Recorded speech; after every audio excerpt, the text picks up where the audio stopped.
Y hola, hola.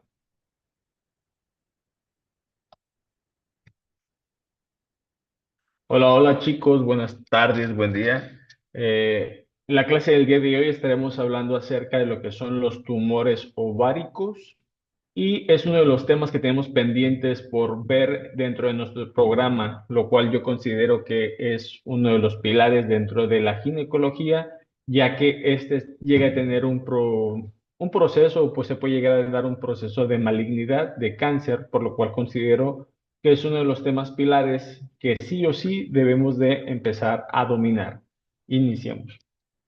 Bueno, tumores ováricos encontramos una primera clasificación donde lo podemos subdividir en tres grupos, que son tres diferentes tipos de tumores que podemos encontrar a este nivel.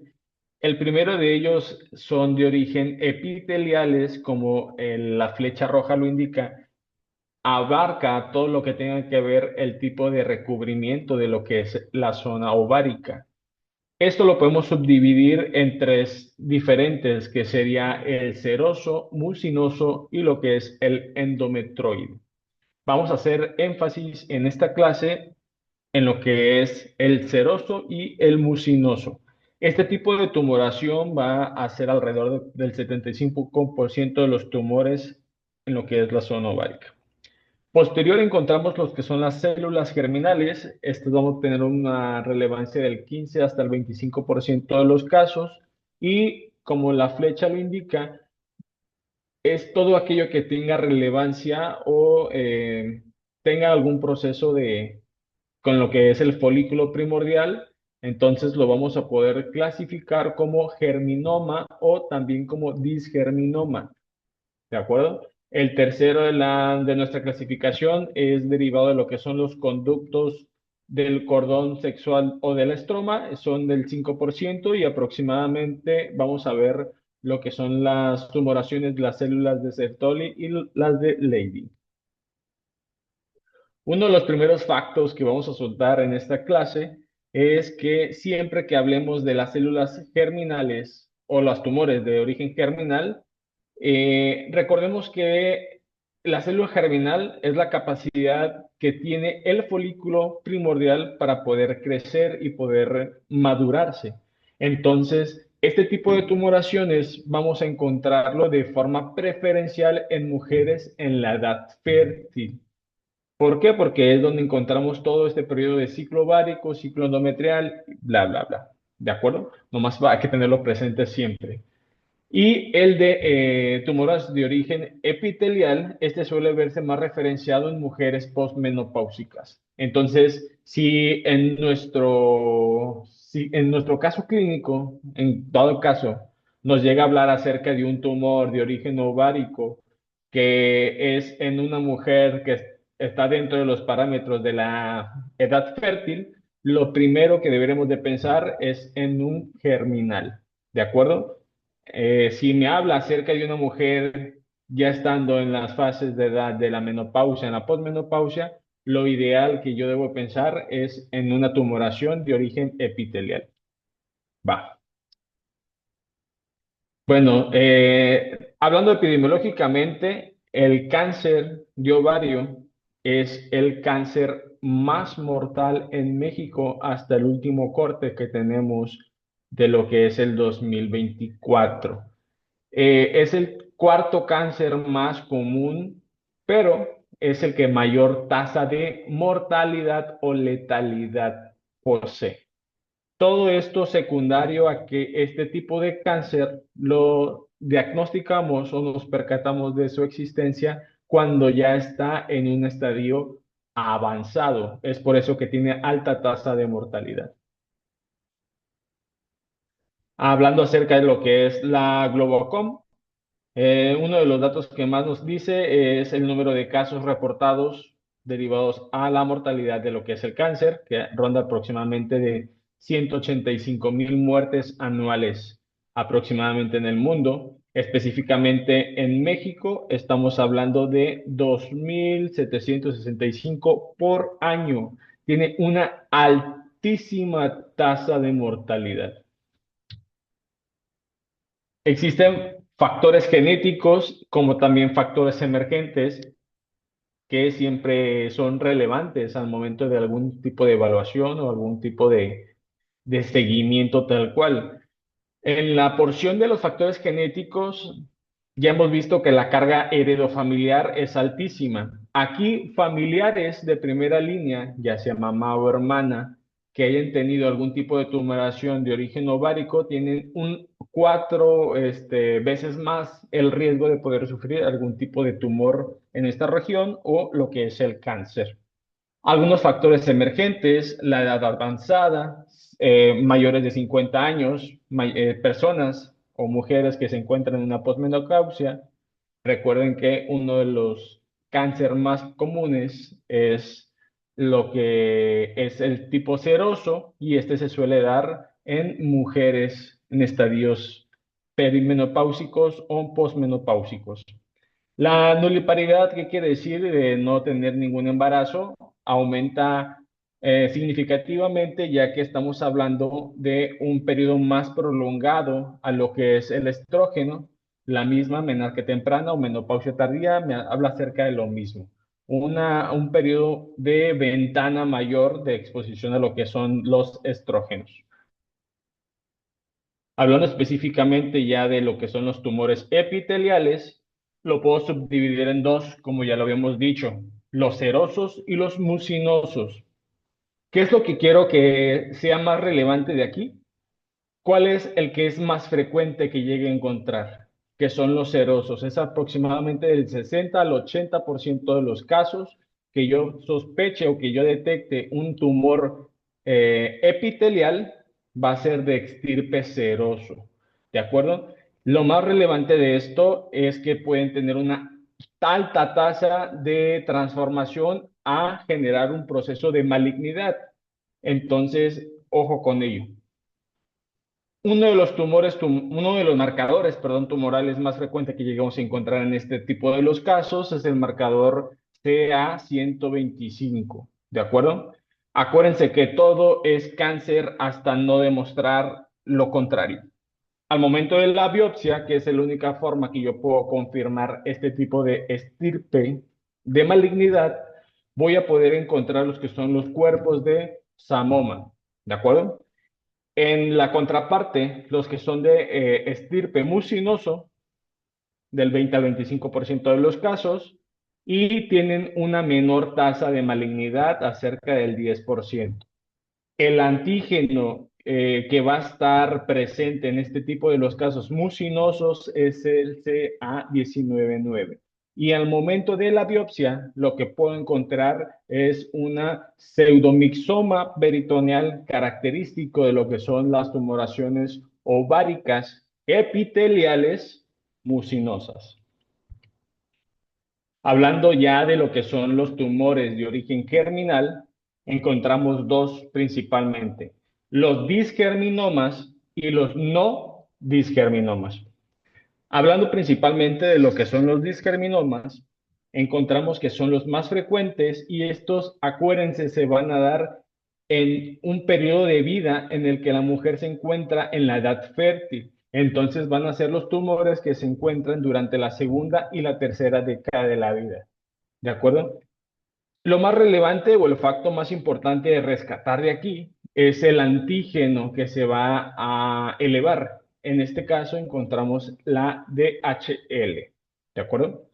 En la contraparte, los disgerminomas, estos se pueden, uno de los tumores que me pueden causar es un teratoma. Ya hemos hablado en las clases previas que es un teratoma, ¿de acuerdo? Y este se va a poder subclasificar en un teratoma maduro e inmaduro. El maduro consta de estructuras bien definidas de las tres capas germinales. ¿Qué quiere decir? Que puede tener dientes, pelos o huesos. Mientras que el teratoma inmaduro solamente contiene tejido embrionario, son de rápido crecimiento y, el antígeno presente va a ser el alfa-fetoproteína. Aquí un cuadro de mega repaso, un cuadro que pudiera ser muy importante en nuestra formación y sobre todo en las evaluaciones. Acuérdense que Si encontramos en la vida, en perimenopausia o menopausia, estaré sospechando de algún tipo de estirpe epitelial y lo puedo clasificar en seroso o mucinoso, ¿de acuerdo? El primero, el seroso, va a ser el antígeno del CA 125, ¿de acuerdo?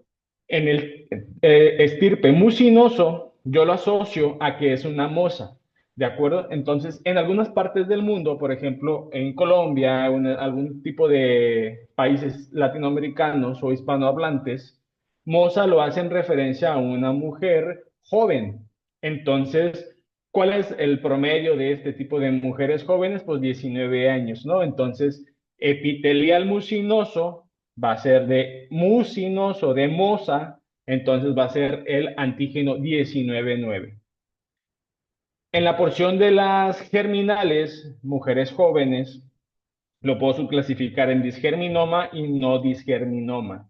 ¿De acuerdo? La mnemotecnia que yo les voy a dar aquí en las germinales es la D de disgerminoma, va a ser el antígeno, el DHL. Entonces, si es disgerminoma, D de disgerminoma, D de DHL. Siempre hay que buscar la clave o las mnemotecnias que se nos hagan un poquito más fácil de poder comprender o retener todo este tipo de información. El germinal de no disgerminoma es aquí donde vamos a encontrar con mayor frecuencia lo que es un feto, ¿de acuerdo? Y el feto siempre se va a dar en lo que son la edad fértil. Acuérdense que los germinales los encontramos lo que es mujeres jóvenes de la segunda y la tercera década de la vida. Posterior, entonces, nuestra mnemotecnia va a ser de germinal, no disgerminoma. Vamos a encontrar lo que son los restos o, también lo que es el feto, y la F de feto o de fértil va a ser de alfa fetoproteína. Es las letras que suelen caracterizar la AFP. ¿Cuál es el cuadro clínico de lo que son las tumoraciones de origen ovárico? Encontramos característicamente una triada que sería el aumento de lo que es el perímetro o el diámetro abdominal. Encontramos también lo que es dolor abdominal o síntomas asociados a lo que es colon irritable. En algunos de los casos también llegamos a encontrar lo que es la presencia de ascitis. ¿De acuerdo? No es de forma patognomónica, no siempre lo podemos encontrar, pero en varios casos sí se ha documentado de forma inicial la presencia de esta entidad. ¿De acuerdo? También podemos encontrar lo que es el estreñimiento, náuseas, vómito, algún tipo de síntomas B, por ejemplo, pérdida de peso, algún tipo de hinchazón en lo que es el vientre, dolor o pesadez en la región pélvica y dificultad o que se sientan satisfechas rápidamente al poder comer. Nuestra guía de práctica clínica nos menciona los mismos datos que ya les acabo de mencionar, lo que es la dispepsia o la dificultad para poder comer, anorexia, pérdida de peso, sobre todo dolor pélvico, aumento de mi diámetro abdominal y distensión abdominal, que es una de mis triadas, ¿no? Acuérdense que la evaluación de una mujer peri o posmenopáusica con un tumor pélvico siempre debe de incluir lo que es en el interrogatorio síntomas de malignidad. Por ejemplo, dolor pélvico o abdominal persistente, urgencia urinaria o poliuria, aumento de lo que es el diámetro abdominal, distensión abdominal o lo que es la dispepsia. Siempre, siempre, siempre en una mujer de perimenopausia o posmenopausia de 45 o más años, siempre hay que tratar de orientar nuestro interrogatorio hacia estos datos. ¿Cuál va a ser mi línea diagnóstica? Acuérdense que en las clases siempre vemos lo que es la primera línea y mi gol estándar. ¿De acuerdo? En este caso, vamos a encontrar que podemos hacer o debemos de hacer dos ultrasonidos distintos. El primero va a ser un ultrasonido transvaginal, mientras que en el abordaje abdominal también se debe hacer un ultrasonido, pero este de preferencia que sea Doppler. También debemos de poder confirmar a través de estudios bioquímicos con lo que son los marcadores tumorales. Ya vimos que depende sea el caso, podemos encontrar la presencia de algunos marcadores tumorales elevados. Ya mencionamos algunos, por ejemplo, el CA125, el 19.9, el DHL y la alfa-fetoproteína. ¿De acuerdo? La guía de práctica clínica también nos habla acerca de lo que son las reglas de IOTA, que son reglas simples que podemos encontrar de forma en los ultrasonidos y en la presencia de al menos uno de ellos es referencia a segundo de nivel siempre. En los pacientes con un tumor pélvico, es aquí donde nos dice la guía de práctica clínica en su porción de recomendación que siempre está recomendado este tipo de abordaje en toda mujer que tenga un tumor ovárico extenso o que sea extraovárico. Es la única porción de la guía que me dice que está indicado como primera línea y gol estándar el uso de los dos diferentes tipos de ultrasonidos, ya sea abdominal y el transvaginal. Acuérdense que la única forma en la que yo puedo confirmar o descartar que sea un proceso maligno es a través de la biopsia. ¿De acuerdo? Entonces, el estudio histopatológico es el recomendado como gol estándar para el diagnóstico de lo que es o un proceso de malignidad, un cáncer tal cual. En la cuestión de tratamiento, esto va a depender la estadificación de mi paciente. Si el cáncer está localizado, si el cáncer está en los primeros estadios, una de las cosas que yo debo hacer es hacerle una cirugía, una LAPE, para poder etapificar y generar una citorreducción en lo que es el tumor. También está indicado realizar una salpingo-oforectomía, una histerectomía total y también quitar inclusive ganglios, hacerle una linfadenectomía pélvica y retroperitoneal. Entonces estamos hablando de traernos absolutamente todo. Acuérdense cuál es el estirpe más común que lleguemos a encontrar en lo que son los tumores ováricos y son los de origen seroso, que quiere decir que es el ovario en contacto con todas las estructuras que están alrededor de este. Entonces, una de mis líneas de tratamiento terapéutico va a ser tratar de jalar o quitar todo eso que me pueda generar un proceso de metastásico de lo que es el cáncer. También se debe de quitar inclusive de forma profiláctica en los primeros estadios lo que es una apendicectomía, por la cercanía con lo que es este tipo de, pues tal cual, contigüidad de lo que es la estructura anatómica. Aquí son los criterios de Nelson, me habla acerca de lo que es criterios de irresecabilidad, que quiere decir que me va a ayudar para poder estadificar a lo que es a mi paciente. Algunos de los factos que me gusta incluirles, la guía de práctica clínica en su porción de recomendaciones me dice que una paciente con menstruación irregular, lo primero es tratar de descartar lo que es un embarazo o hemorragias posmenopáusicas. ¿De acuerdo? Entonces, siempre hay que hacer, si ya se encuentra dentro del periodo perimenopáusico o menopáusico, tenemos que abordar lo que es características de sangrado uterino normal. Entonces, una de las líneas es tratar de hacer una medición de lo que son la línea endometrial para ver que no sea mayor o que también se pueda descartar un cáncer de endometrio.